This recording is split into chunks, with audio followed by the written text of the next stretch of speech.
Hello नमस्कार दोस्तों, स्वागत है आपका एक और न्यू फ्रेश वीडियो में। और आज के इस वीडियो में आपको कुछ ऐसी बाइक्स के बारे में बताऊंगा जो कि है तो काफ़ी ज़्यादा अच्छी, लेकिन बहुत ही कम लोग इन सभी बाइक्स के बारे में जानते हैं। तो इस वीडियो में टोटल मैं आपके लिए 7 बाइक्स लेकर आया हूं, और कुछ जो बाइक्स इस लिस्ट में वो इंडिया में अवेलेबल नहीं है, यानी इंडिया में अभी तक लॉन्च नहीं हुई है, जिसकी वजह से ये सब बाइक्स की जो नॉलेज है वो लोगों को इंडिया में काफ़ी ज़्यादा कम है। फिर भी इस लिस्ट में जो बाइक्स के बारे में आप ऑलरेडी जानते हैं तो प्लीज़ कमेंट से मैं जरूर शेयर करिएगा, ताकि दूसरे व्यूअर्स को भी पता चल जाए कि इन सभी बाइक्स में और क्या खास देखने को मिलता है। और वहीं दोस्तों, अगर आपको ये वीडियो पसंद आता है तो प्लीज़ इसको लाइक करिए। कोई दूसरी बाइक से रिलेटेड अगर आपको इन्फॉर्मेशन चाहिए तो आप मेरे से डायरेक्टली इंस्टाग्राम पे बात कर सकते हैं। इंस्टाग्राम की लिंक नीचे डिस्क्रिप्शन में दी हुई है। तो चलिए इस वीडियो को हम लोग शुरू करते हैं। तो जैसा कि दोस्तों मैंने आपको वीडियो के स्टार्टिंग में बताया कि इस वीडियो में टोटल हम लोग 7 बाइक्स पे बात करेंगे। तो ज़्यादा यहाँ पे हम लोग बात करेंगे सुपर बाइक्स के बारे में, और वहीं कुछ कंप्यूटर बाइक्स के बारे में भी बात करेंगे। तो यहाँ जो 7 नंबर बाइक है, इसको आप कह सकते हैं कि ये 125cc सेगमेंट की किंग है। ऑल्दो ये जो बाइक है इंडिया में अवेलेबल नहीं है, और इस बाइक का नाम है एप्रिलिया RS 125। अब दोस्तों, इस बाइक को मैंने इस लिस्ट में इसलिए इंक्लूड किया है क्योंकि जो 125cc की बाइक्स इंडिया में आती है, यानी प्रीमियम 125cc की जो बाइक्स आती है, ज़्यादातर लोग बात करते हैं KTM RC 125, ड्यूक 125 की इस सेगमेंट में। और वहीं जो प्रीमियम 125cc बाइक इंडिया में नहीं आती है उनके बारे में लोग बात करते हैं, जैसे कि R125 हो गई, CBR 125 हो गई। तो ये सब बाइक्स पे लोग ज़्यादा बात करते हैं, लेकिन एप्रिलिया RS 125 के बारे में लोगों को उतना पता नहीं है। और वहीं दोस्तों, इस बाइक की एक और अच्छी बात क्या थी कि जब ये बाइक 2 स्ट्रोक इंजन के साथ आती थी तब तो ये बाइक अपनी सेगमेंट में पूरी लेजेंडरी थी, क्योंकि ये बाइक में जब 2 स्ट्रोक इंजन था तो इसकी जो टॉप स्पीड थी लगभग 165 kmph तक जाती थी। जैसे कि इसकी जो मीटर की डिस्प्ले है वो आपको अपनी स्क्रीन पे अभी दिख रही है, और इस पे मैंने एक वीडियो भी बनाया था। हो सकता है कि आप लोगों ने वो वीडियो देखा होगा, तो आपको इस बाइक के बारे में पता होगा कि इसकी टॉप स्पीड कितनी ज़्यादा थी 2 स्ट्रोक इंजन के साथ। और करेंटली अगर अभी बात की जाए इस बाइक के बारे में, तो ये बाइक अब सेल होती है इंटरनेशनल मार्केट में 4 स्ट्रोक इंजन के साथ। पावर टॉर्क भी आपको काफ़ी अच्छी मिल जाती है, 15 bhp का पावर मिल जाता है और 11 न्यूटन मीटर का टॉर्क मिलता है। ये बाइक की जो अभी टॉप स्पीड जाती है वो लगभग 126 kmph तक जाती है, और इस बाइक की जो सीट है वो 820 mm है। और वहीं इस बाइक की जो कर्वेट है वो 144 kg दी गई, और फ्यूल टैंक कैपेसिटी आती है 14.5 लीटर्स की। तो दोस्तों, जब ये बाइक इंडिया में लॉन्च होगी तो लगभग इसकी जो एक्सपेक्टेड प्राइस होगी 1.5 लाख एक शोरूम के आसपास होगी। But as according to current situation Aprilia India का कोई भी ऐसा प्लान नहीं है इस बाइक को लॉन्च करने का। लेकिन फिर भी ये जो बाइक है अपनी सेगमेंट में काफ़ी ज़्यादा लेजेंडरी थी जब 2 स्ट्रोक इंजन के साथ आती थी, और अभी भी ये बाइक काफ़ी ज़्यादा अच्छी है, इसलिए इस बाइक के बारे में मैंने आपको बताया। तो दोस्तों, 7 नंबर पर थी एप्रिलिया RS 125। अब बात करते हैं जो 6 नंबर बाइक है उसके बारे में। तो दोस्तों, यहाँ पर जो 6 नंबर बाइक है बिलोंग करती थी बजाज पल्सर सीरीज से, और वहीं इस बाइक के बारे में लोगों को काफ़ी ज़्यादा कम नॉलेज है। जो लोग अभी 10 या 15 साल से बाइक चला रहे हैं उन लोगों को शायद इस बाइक के बारे में पता होगा, लेकिन अभी जो न्यूअर जनरेशन है जो सिर्फ 3 या 4 साल से बाइक चला रहे हैं उन लोगों को इस बाइक के बारे में नहीं पता होगा। इस बाइक का नाम था बजाज पल्सर 200। जी हाँ दोस्तों, यहाँ पे मैंने सिर्फ पल्सर 200 कहा, ना कि पल्सर 220 है बोला, ना ही NS 200 बोला, ना ही RS 200 बोला। इस बाइक का जो नाम था वो सिर्फ पल्सर 200 था। इस बाइक की अगर आप लोग डिजाइन लैंग्वेज की ओर अभी देखोगे तो आपको लगेगा कि इस बाइक की जो डिजाइन है वो पुरानी वाली पल्सर 180 जैसी थी, और अभी की जो पल्सर 150 आती है वैसी आपको मिलती थी इस बाइक की डिजाइन लैंग्वेज। और दोस्तों, इस बाइक के बारे में लोगों को इतना कम नॉलेज इसलिए है क्योंकि ये जो बाइक थी उसको बहुत ही कम समय के लिए सेल पे रखा गया था। ये बाइक 2008 में कंपनी की तरफ से लॉन्च की गई थी, लेकिन बहुत ही कम समय में कंपनी ने इसको डिसकंटिन्यू भी कर दिया, जिसकी वजह से लोगों को इस बाइक के बारे में उतना नॉलेज है नहीं। लेकिन अगर इसकी कुछ फर्स्ट की बात की जाए तो पल्सर सीरीज की वो पहली ऐसी बाइक थी जिसमें कि आपको फ्यूल इंजेक्शन सिस्टम मिलता था। बाद में कंपनी ने पल्सर 220F में भी फ्यूल इंजेक्शन सिस्टम दिया, लेकिन उससे फिर कंपनी ने हटा लिया, और अभी फिर से आपको 220F में फ्यूल इंजेक्शन सिस्टम मिल रहा है। लेकिन पल्सर 200 पहली ऐसी बाइक थी पल्सर सीरीज की जिसमें कि आपको FI सिस्टम देखने को मिल जाता था, और वहीं 200cc सेगमेंट में यही वो बाइक थी जो कि सबसे पहले आई थी। वैसे करेंटली मेरे को कोई और ऐसी बाइक नहीं याद आ रही जो 2010 या उससे पहले आई थी 200cc सेगमेंट में। तो अगर आपको कोई ऐसी बाइक याद है तो कमेंट सेक्शन में जरूर शेयर करिएगा। और वहीं इस बाइक में आपको 198cc का इंजन मिलता था जब ये बाइक सेल पे थी, 18.1 bhp का पावर मिल जाता था, और 17.6 न्यूटन मीटर का टॉर्क मिलता था।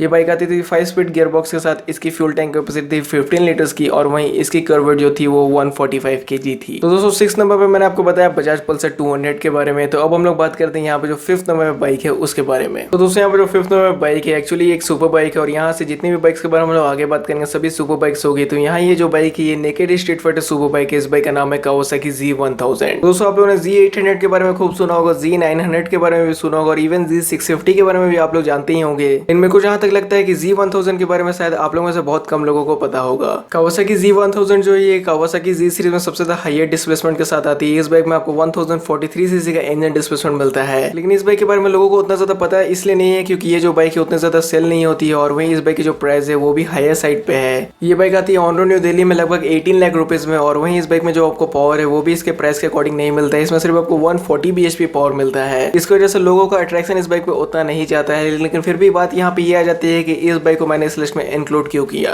अब दोस्तों मैंने इसलिए इंक्लूड किया क्योंकि आपको नेकेड स्ट्रीट फाइटर सेगमेंट में बहुत सारी बाइक्स मिल जाती है, जैसे ट्रायम्फ स्ट्रीट ट्रिपल RS मिल जाती है, GSX 750 मिल जाती है और बाद बाकी की आपको बहुत सारी नेकेड बाइक्स मिलती है।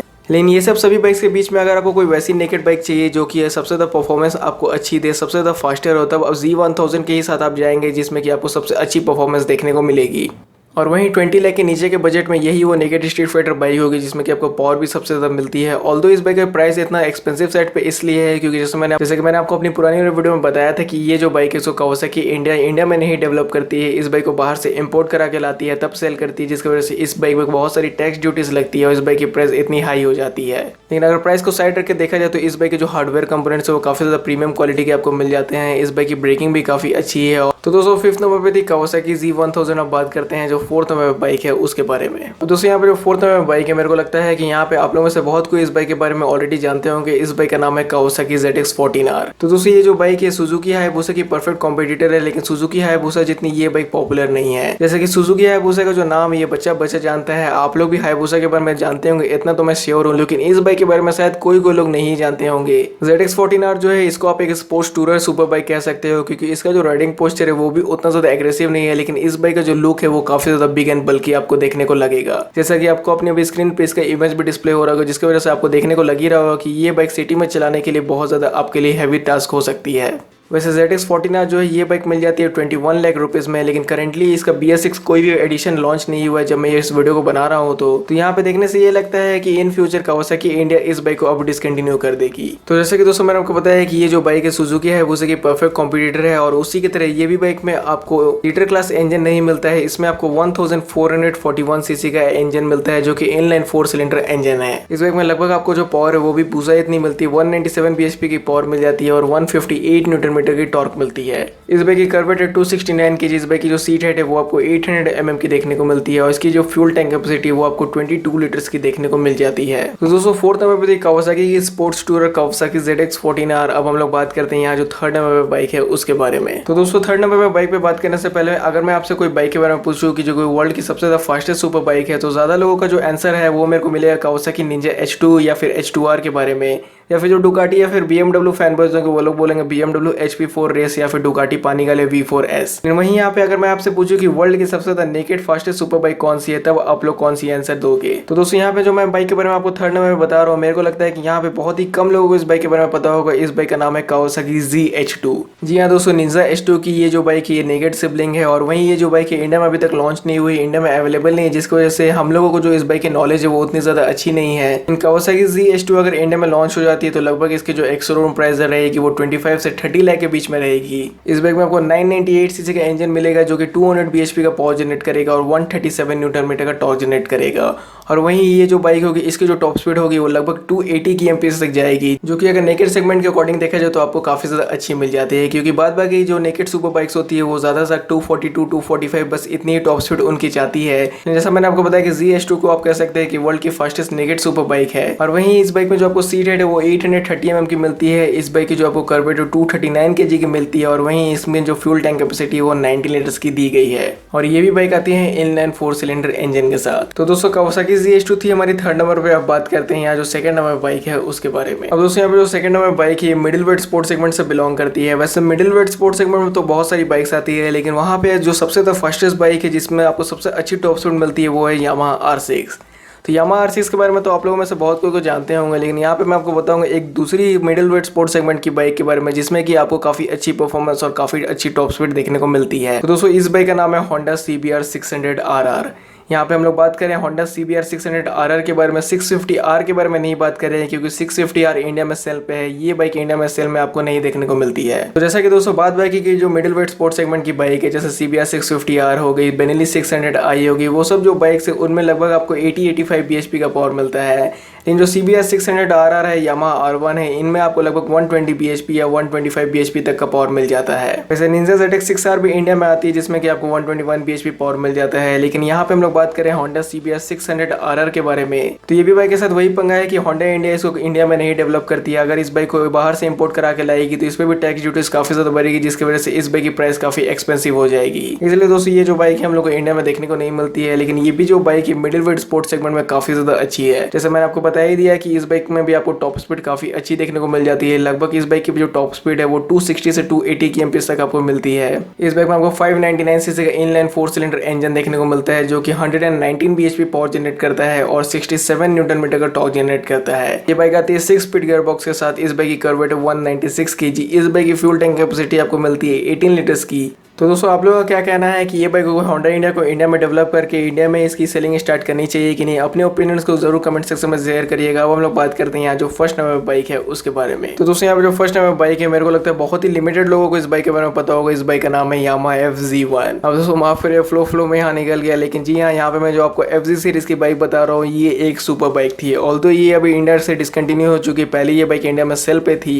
तो जैसा कि आप लोग ऑलरेडी जानते हैं कि यामाहा जितनी भी सीरीज इंडिया में सेल करती है जैसे कि MT सीरीज हो गई, यामाहा R सीरीज हो गई, वो सब सभी सुपर बाइक्स में आती है। जैसे कि MT-07 हो गई, MT-09 हो गई, यामाहा R6 हो गई, R1 हो गई। इनके आप लोगों ने कभी ये सोचा है कि FZ सीरीज में कभी सुपर बाइक क्यों नहीं आया? लेकिन सुपर बाइक दोस्तों आया है, उसके बारे में लोगों को काफी ज्यादा कम नॉलेज है। जैसे कि FZ1 एक सुपर बाइक थी जो कि लीटर क्लास सेगमेंट में आती थी। और ये जो बाइक थी ये फेयरिंग सेगमेंट में नहीं आती थी, ये नेकेड सेगमेंट में आती थी। इस बाइक में आपको 998 सीसी का इनलाइन 4 सिलेंडर इंजन मिलता था जो कि 150 bhp का पावर और 106 न्यूटन मीटर का टॉर्क जनरेट करता था। 2016 में कंपनी ने इस बाइक को डिसकंटिन्यू कर दिया और उस समय जो इस बाइक की लगभग एक शोरूम प्राइस थी वो 10 लाख रुपीज थी। इस बाइक की जो फ्यूल टैंक कैपेसिटी थी वो आपको 18 लीटर्स की देखने को मिलती थी और ये जो बाइक सेल पे थी तो इसमें कोई भी ABS नहीं आता था। तो मेरे अकॉर्डिंग इंडियन गवर्नमेंट ने ये बहुत ही अच्छा काम किया कि जितनी भी बाइक्स 125 सीसी से ऊपर डिस्प्लेसमेंट के साथ आएगी सभी में ABS देना मैंडेटरी कर दिया। नहीं तो सुपर बाइक जैसे ये बाइक हो गई और भी सुपर बाइक जो पहले आती थी उनमें आपको ABS नहीं मिलता था। आप लोग समझ ही सकते हैं कि इतनी पावरफुल बाइक्स में अगर आपको ABS नहीं मिलेगा तब आप ब्रेकिंग मारेंगे तब आपकी क्या हाल होगी। तो दोस्तों यही वो बाइक थी फर्स्ट नंबर में जिसमें मेरे को लगता है कि इस बाइक के बारे में बहुत ही कम लोग जानते होंगे। अगर आप लोग इस बाइक के बारे में ऑलरेडी जानते थे तो कमेंट सेक्शन में जरूर शेयर करिएगा और इस बाइक के कुछ नेगेटिव और कुछ गुड पॉइंट्स जरूर बताइएगा ताकि दूसरे व्यूअर्स को भी पता चल सके। तो दोस्तों अगर आपको वीडियो पसंद आता है तो प्लीज इसको एक अपना लाइक दीजिएगा। चैनल को सब्सक्राइब नहीं किया तो सब्सक्राइब कर लीजिएगा और आपके वीडियो देखने के लिए थैंक यू।